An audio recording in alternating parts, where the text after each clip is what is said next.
What's up, everybody? So we're back out of the shop with another Shop Talk Tuesday, and in this episode we are not doing the knife making thing today. The reason behind that is because it is super cold where I'm at right now. Now, of course, is it like -40? No.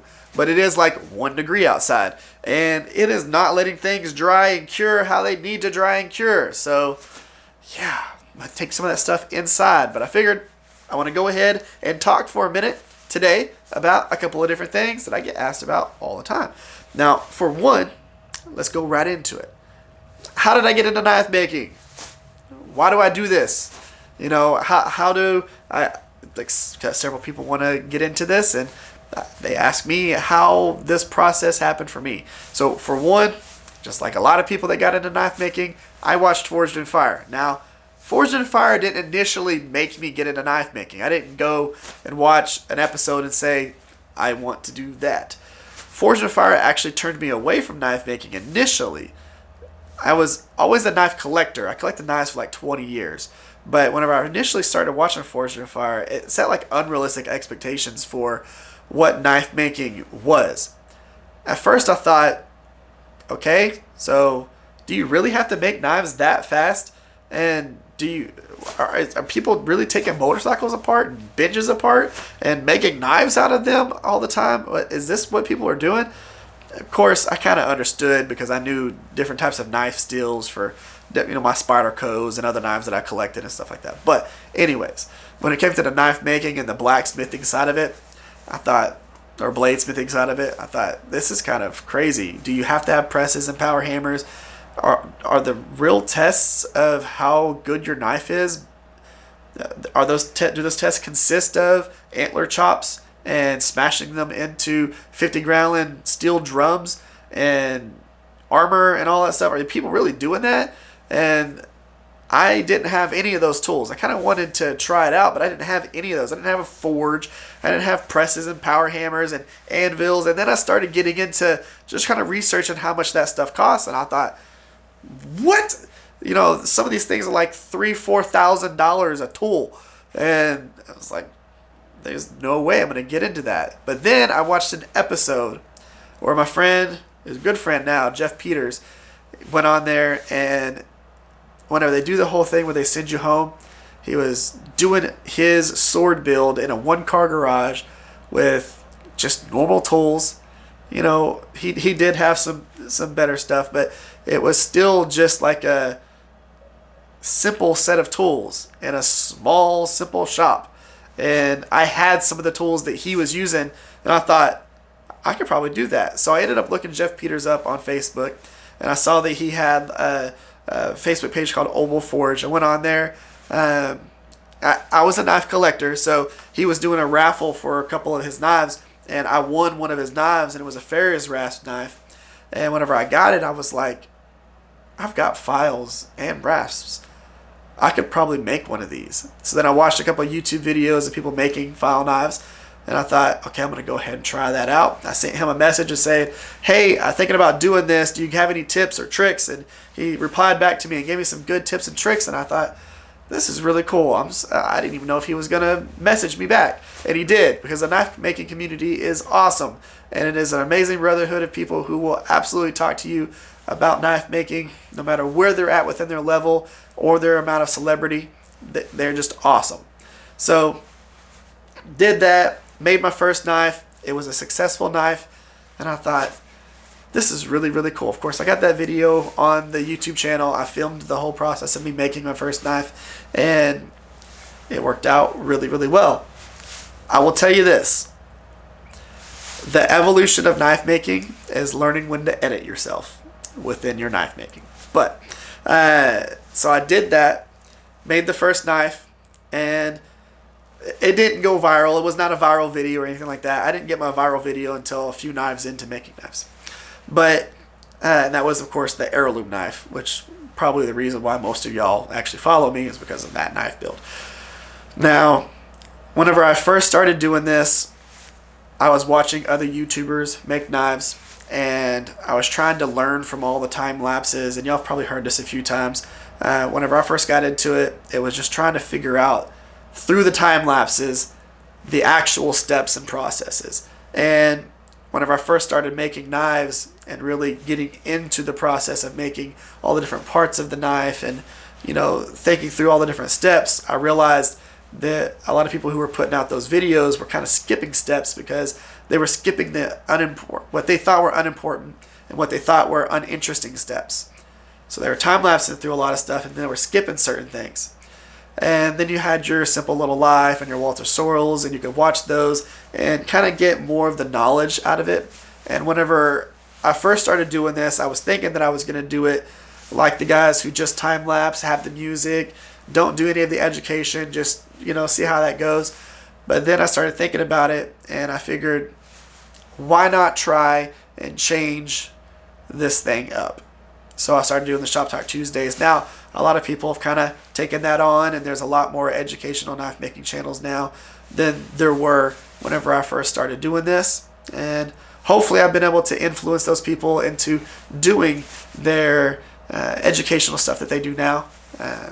But I'm happy that that is a thing and that people are starting to take away the time lapse a little bit and get more into the education side of this, so that people have a realistic expectation of knife making within several different variations of the ability and the tools and all of that stuff. Now, of course, there's a lot of professional knife makers who have never heard of me. Whenever I go to Blade Show, Texas, there's going to be a lot of people there that sell knives that are professional knife makers that have never heard of me, because there's no need for them to learn from a person who's teaching the beginner to intermediate. Some of those knife makers, they do know Dennis Tyrell from Tyrell Knife Works, because he does a lot of the progressive like Damascus and pattern weld and stilled stuff.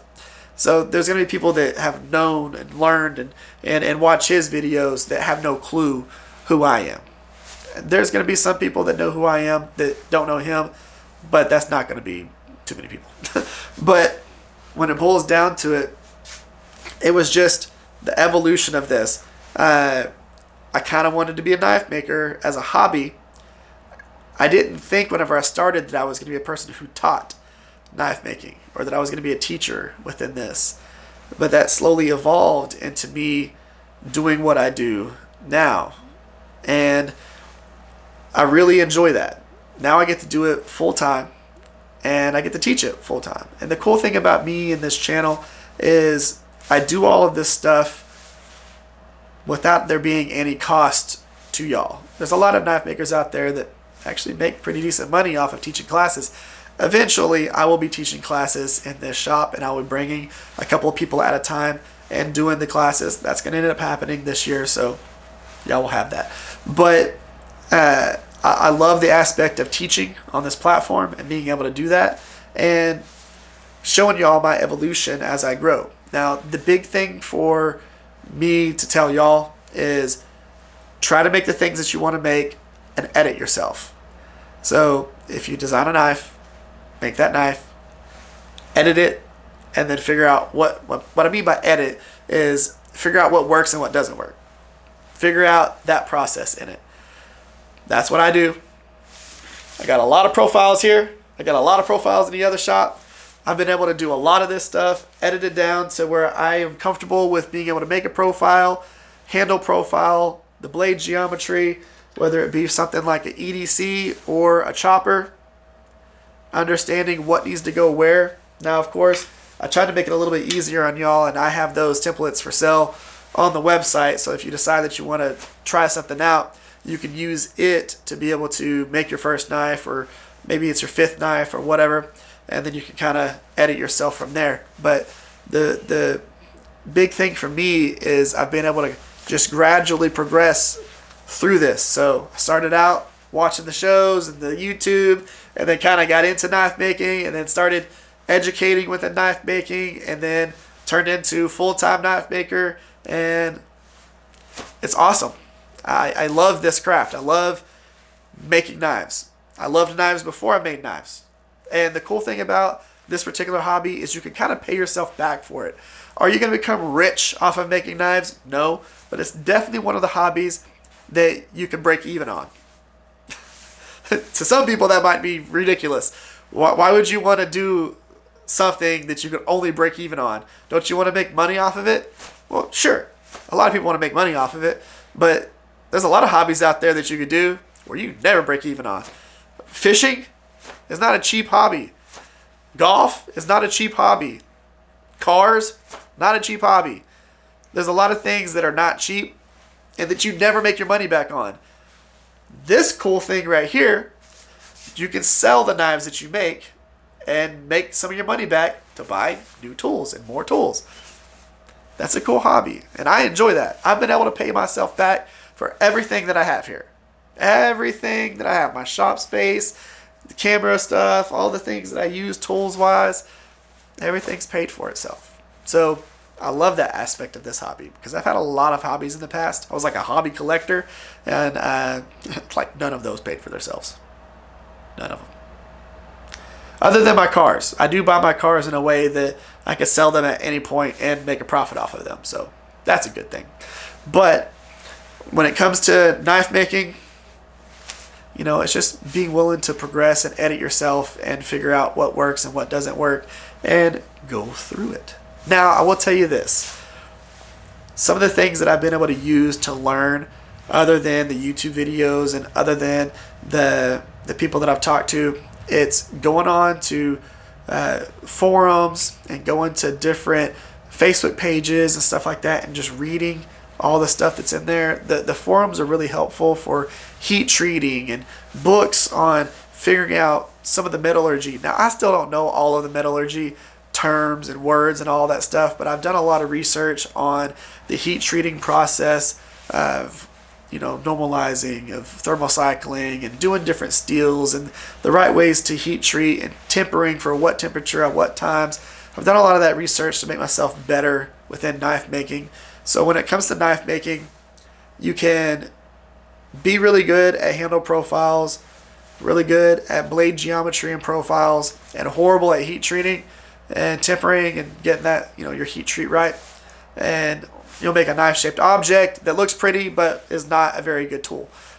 I like to do everything. I want it to be a good tool that's super comfortable, super cool looking, and actually performs how it's supposed to perform. You can edit yourself within handle geometry. You can edit yourself within blade geometry. But trying to edit yourself within your heat treat without having a base knowledge is super complicated. There's recipes for a lot of different things. If you try to just bake a cake without knowing any of the ingredients, you would bake a lot of crappy cakes until you actually got the right cake. Or you could just do a little bit of research, get the recipe for that, and call it good. Bake a nice cake. It's the same thing with a knife. If you have the right recipes, you can easily dial in the heat treat and get a good performing knife. People would rather have a decently comfortable, decently looking, well-performing tool than a pretty thing that the first time they go and have to use it to cut leather or have to use it to whittle some wood, the blade dulls instantly and then it doesn't do anything. And no matter how many times they try to sharpen it, it never just keeps it edge. They would just put that thing in a drawer. It'd never get used. But there is a little caveat to that. If your handles are uncomfortable, people will still not use them as well. So if you can get the handle geometry and ergonomics down, the blade shape and geometry down, and then get your heat treat down and all of that, all in one thing, you'll become a good knife maker. So it's make the knives so that you can actually get used to the handles and your blade profiles, your edge geometries, things like that, to be able to have a good edge and be able to hold that edge, and then also have a really good heat treat. You can do all of that, you'll be good to go. Okay? You can watch several different videos on how to do your profiles, how to do your heat treats. Just take all that knowledge, put it together, and you'll be good. And then, like Jason Knight says, be a maker. Just make them and make them and make them and make them. And you're going to eventually get to a point to where you're confident in being able to do this. And then eventually you can sell them if you want to. But it's all about doing all the things. I always have this thing. It's 3 different words. It's experience, learn, teach. You have to experience the thing so that you can learn from it. If you're not making it, you're not really going to learn from it. So experience it, learn from it, and then if you're like me, try and teach people. So you might feel like you're not going to be able to teach anybody because you don't think you have enough knowledge, but there's always certain things that you can teach people. You can teach your kids. You can teach family members what you're learning within knife making. It's awesome. This is the best part about being a human, is being able to teach others what you've learned. Don't take all that knowledge and just keep it to yourself. You experience it, you learn from that experience, and then you teach what you learned from the experience. That's what I try and do. Am I an expert in this field? Nope. Am I a master smith? Nope. But what I do is I show y'all so that we can experience what I'm doing together. I tell you what I've learned. I try and teach you those things as I progress through this. Y'all can watch since I made my first knife all the way through the current knives that I'm making. You can see the things that I've experienced. You can see the things that I've learned. And you can see the things that I've taught throughout the years of me doing this. That's what I love about this craft. Hopefully you decide you're going to get into it. And there's most likely the people that are still watching this right now are fellow knife makers or people who are wanting to get into this, or people who are interested in how my voice sounds, especially whenever I have a cold. But guys, that's the end of this. I know it was a long-winded thing, but it's just kind of like the evolution of me. That's how I started within this, and a little bit of tips within it. That's about it on this. Guys, we will be doing a live stream on Saturday. I'm going to be forging an integral bolster knife.